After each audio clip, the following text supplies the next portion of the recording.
గుడివాడ అమర్నాథ్ మాట్లాడుతున్నారు. ఇప్పుడు లైవ్ చూద్దాం. ప్రతిష్టాత్మకమైనటువంటి భోగపురం ఇంటర్నేషనల్ ఎయిర్పోర్ట్ కానివ్వండి, ఏదో విశాఖపట్నంలో అదాని డేటా సెంటర్ కానివ్వండి, మొన్ననే ముఖ్యమంత్రి గారితో ప్రారంభించినటువంటి ఇన్ఫోసిస్ లాంటి దిగ్గజ సంస్థలు కానివ్వండి, ఈరోజు వారిని చూసి మిగిలినటువంటి పెద్ద పెద్ద సంస్థలు, విప్రో లాంటి సంస్థలు కానివ్వండి, ఐబిఎం లాంటి సంస్థలు కానివ్వండి, టీసీఎస్ కానివ్వండి, ఈరోజు ఈ పెద్ద సంస్థలన్నీ కూడా విశాఖపట్నం వేదికగా వారు కూడా కార్యకలాపాలు మొదలు పెట్టాలనేటువంటి కార్యక్రమం ఈరోజు ప్రభుత్వంతో జోరుగా చర్చలు చేస్తూ ముందుకొచ్చేటువంటి కార్యక్రమాన్ని మనం చూస్తూ ఉన్నాం. ఇవన్నీ పక్కన పెట్టి ఏదో రకంగా విశాఖపట్నం మీదో, రాష్ట్రం మీదో, ప్రభుత్వం మీదో, జగన్మోహన్ రెడ్డి గారి మీదో బురద జల్లేస్తే రేపు మనకి ఎన్నికల్లో మేలు జరిగిపోతుంది అనుకుంటే వారి అమాయకత్వం. దయచేసి రాష్ట్ర భవిష్యత్తుని మీ రాజకీయ అవసరాల కోసం, మీ రాజకీయ పార్టీ రాష్ట్రంలో అధికారంలోకి రావడం కోసం మీరు పడేటువంటి తపన మానుకుంటే మంచిది. దానికోసం రాష్ట్రాన్ని పణంగా పెట్టొద్దు, రాష్ట్ర భవిష్యత్తుని పణంగా పెట్టొద్దు. మా పార్టీ మీదో, జగన్మోహన్ రెడ్డి గారి మీదో మీకు కోపమో లేకపోతే ఇంకోటో ఏదో చూసి ఓర్వలేనితనమో లేదా అసూయో ఇంకోటో ఉండొచ్చు. కానీ దానికోసం రాష్ట్రం మీద, రాష్ట్ర భవిష్యత్తు మీద, ఈ ప్రాంత అభివృద్ధి మీద, దయచేసి ఈ ప్రాంత నాశనానికో, ఈ రాష్ట్ర భవిష్యత్తుని పణంగా పెట్టడానికో దయచేసి ప్రయత్నం చేయొద్దని చెప్పి మరొకసారి మీ ద్వారా ఈ ఎల్లో మీడియాకి, మరి ముఖ్యంగా నీచాతి నీచంగా రాస్తున్నటువంటి వార్తలు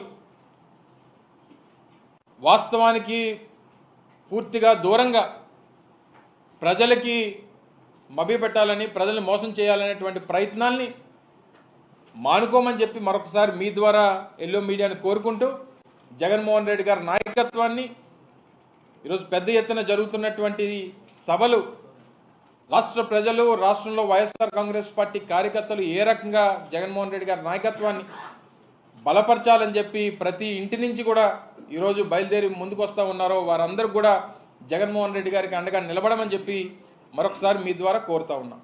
థ్యాంక్ యూ.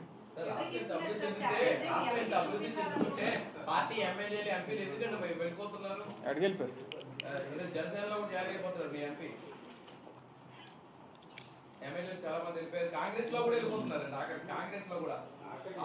ఆఖరికంటే ఏంటి కాంగ్రెస్ పార్టీ ఉద్దేశం ఏంటి? మీ పార్టీ కదా ఇది, మీ చంద్రబాబు నాయుడు గారి తోక పార్టీ కదా మా కాంగ్రెస్ పార్టీ. చంద్రబాబు నాయుడు గారి పార్టీ కదా కాంగ్రెస్ పార్టీ. నాకు ఒక మాట చెప్పండి. ఈ దేశంలో, కొన్ని దేశం సంగతి పక్కన పెట్టి, ఈ రాష్ట్రంలో ఒక్క వైఎస్ఆర్ కాంగ్రెస్ పార్టీతో తప్పితే చంద్రబాబు నాయుడు ఏ పార్టీతో పొత్తు పెట్టుకోలేదు చెప్పండి ఒకసారి. ఆయన రాజకీయం మొదలుపెట్టిన దగ్గర నుంచి, తెలుగుదేశం పార్టీని ఆయన స్వాధీనం చేసుకునే దగ్గర నుంచి, ఎన్టీ రామారావు గారికి వెన్నుపోటు పొడిచి ఆ పార్టీని లాక్కునే దగ్గర నుంచి 95 నుంచి 2024 దాదాపు 30 సంవత్సరాలు పూర్తవుతా ఉంది. 2011లో స్థాపించినటువంటి వైఎస్ఆర్ కాంగ్రెస్ పార్టీతో తప్పితే ఏ పార్టీతో పొత్తు పెట్టుకోలేదు చెప్పు చంద్రబాబు నాయుడు. బీజేపీతో,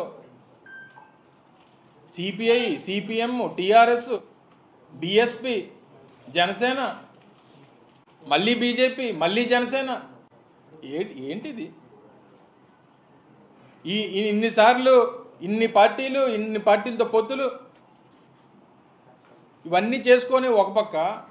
సరే, మీరు అడిగిన ప్రశ్న ఏంటి? మీరు ఎంత అభివృద్ధి చేస్తే ఎమ్మెల్యేలు ఒకరో ఇద్దరు వెళ్ళిపోతారు. ప్రజాస్వామ్యంలో వాళ్ళ రిక్వైర్మెంట్స్ వేరే ఉండుంటాయి, వాళ్ళ అవసరాలు వేరే ఉండుంటాయి.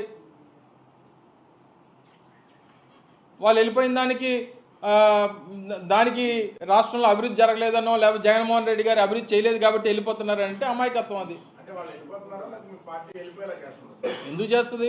పార్టీ ఎవరైనా వదులుకోవాలని అనుకుంటుంది చెప్పు? పార్టీ ఎక్కడా కూడా ఏ రోజు, అదే అడుగుతున్నా, ఈ రోజు వెళ్ళిపోదాం అనుకుంటున్నటువంటి వారు ఎవరన్నా ఉంటే, ఒకవేళ వాళ్ళు ఏదైనా కారణం చెప్పుంటే ఆ కారణాలు ఇప్పటి వరకు ఎందుకు గుర్తు రాలేదని అడుగుతున్నాను. నువ్వు అడిగిన ప్రశ్నే. 5 సంవత్సరాల తర్వాత ఇప్పుడు ఎందుకు వెళ్ళిపోతున్నారంటే, మరి 5 సంవత్సరాలు ఎందుకు మాట్లాడలేదు? మరి సో దానికి మీరు అడగాల్సిన ప్రశ్నల్ని ఏ పార్టీ కూడా, ఏ రాజకీయ పార్టీ కూడా మా సిద్ధాంతాలని, జగన్మోహన్ రెడ్డి గారి నాయకత్వాన్ని, ఆయన ఆలోచన విధానాలని వీటిని బేస్ చేసుకొని మేము ఆ నాయకత్వాన్ని నమ్ముకొని ఉంటాం తప్ప, నేను చాలా సందర్భాల్లో చెప్పాను, వ్యక్తుల వల్ల పార్టీ కాదు, పార్టీ వల్లే వ్యక్తులు అనేటువంటి విషయాన్ని ఏ రోజైతే రాజకీయాల్లో ఆ సూత్రాన్ని పాటిస్తారో రాజకీయాల్లో కొనసాగేదానికి అవకాశం ఉంటుంది. మీ పార్టీలో ఏ రాజకీయ అనుభవం లేనటువంటి కొత్త వాళ్ళని తీసుకొస్తున్నారు ఇప్పుడు. ఏం తప్పే ఉంది? రాజకీయాల్లో ఉన్నోళ్ళే రావాలా? కొత్త వాళ్ళకి అవకాశం ఇవ్వరా ప్రజాస్వామ్యంలో? సార్, మీరు మీ నాయకుడిని నమ్ముకొని ఉన్నామని చెప్తున్నారు, కానీ మీరు నాయకుడిని నమ్ముకొని ఉన్నారు